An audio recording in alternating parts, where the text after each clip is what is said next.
নবী ইব্রাহিম আলাইহিস সালাম অতীতে খুব ভালোবাসতেন। ইব্রাহিম আলাইহিস সালাম একদিন দেখলেন তার বাড়ির সামনে একজন অচেনা লোক দাঁড়িয়ে আছে। তিনি সঙ্গে সঙ্গে তাকে ঘরে নিয়ে গেলেন। নবী ইব্রাহিম আলাইহিস সালাম নিজের কাছে যা ছিল তা দিয়েই খাবার তৈরি করলেন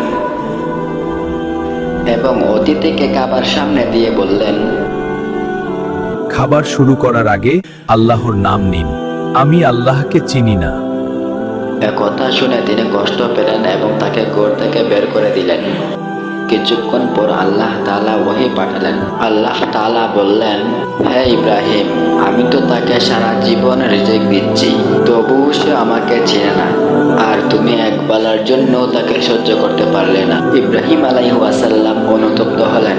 তিনি সঙ্গে সঙ্গে দৌড়ে গিয়ে লোকটিকে ফিরিয়ে আনলেন, তার কাছে ক্ষমা চাইলেন এবং তিনি তাকে আগের চেয়েও বেশি সম্মান করলেন।